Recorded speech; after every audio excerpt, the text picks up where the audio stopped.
and we had one guy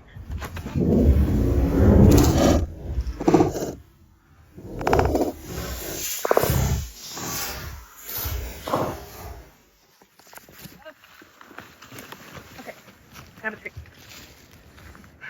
Alright. Oh, I'm good. okay, we have a birthday kit in the I don't need it. Well, I know you don't need anything. Don't step on your phone. I'm most concerned about getting you. I'm fine. Okay. I just need to let my knee calm down. Oh, it's actually pretty gouged. That's why I think you might need to clean it up a little bit. I'm good. I just pick your phone up. Whoa, we'll get back to that in just a second. My name is Rob. I'm the creator of the Drone Advantage podcast and the owner of the Tampa Bay franchise of Blue Nose Aerial Imaging. I am here today to talk to you about something a little bit different than I normally talk to you about. Normally my podcast and my YouTube channel is kind of focused on the commercial operation of drones under Part 107. Today I want to talk a little bit about the recreational operation of drones because we are here on St. Croix and I'm doing some recreational flying, which I normally don't get to do.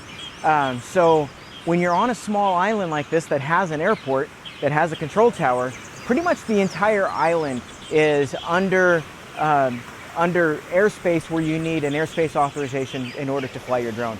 And that is just to take it off the ground. There's no maximum altitude you can go to without an authorization. This is all 0 to 400 feet on this island. Most of it is 0 to 400 feet.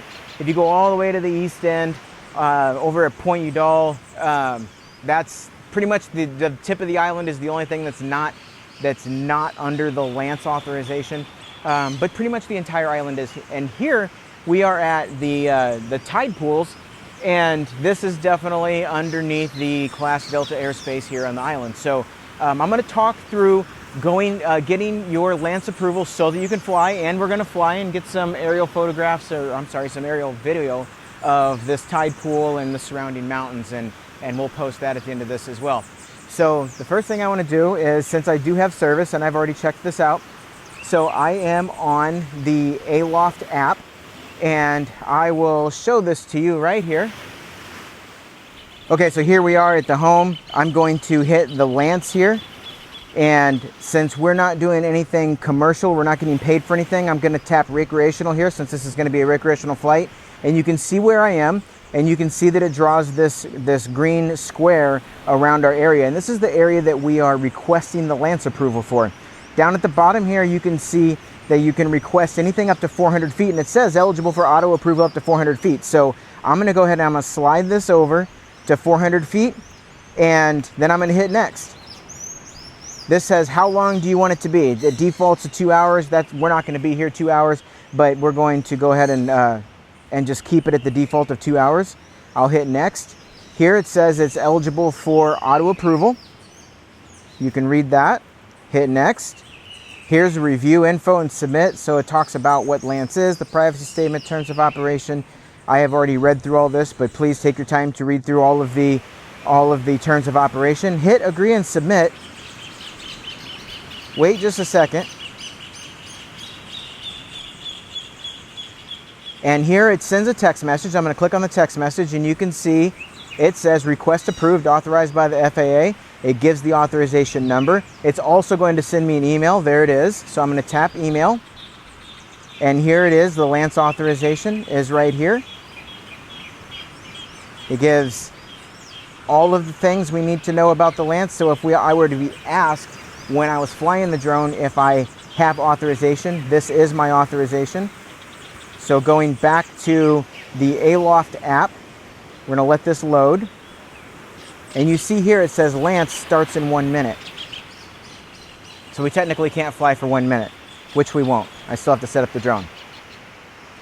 So about the fall. We're out here at the tide pools. It was quite a hike to get out here, about 2 miles or so. It isn't a treacherous hike. It's not even really that difficult of a hike, but there are it is a rocky trail, and I slipped on a rock while I was recording us walking. So we didn't cut to the injury because this is YouTube, and I didn't want to have to put a disclaimer that something bad was about to happen. But I have a pretty good gash on my knee. I don't know if you can see. We have like 2 Band-Aids on it. it's a pretty deep gash, but we got it patched up. Luckily, we have a first aid kit with us. So the takeaways here: be careful out on the trail. Wear shoes that you can hike in to get out to a place like this.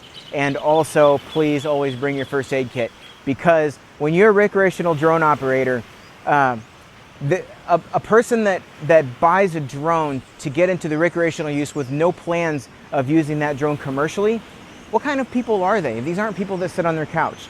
And if you have one, you're not somebody that sits on your couch. You're somebody that wants to go out and see the things. And that's where we are here. Like I said, it was quite a hike to get out here. But even if you have your drone out to see all this beautiful stuff, you still have to get the drone to where you can take off and see the beautiful stuff. So sometimes that requires a hike, and today it did. But let's go look at some aerial footage.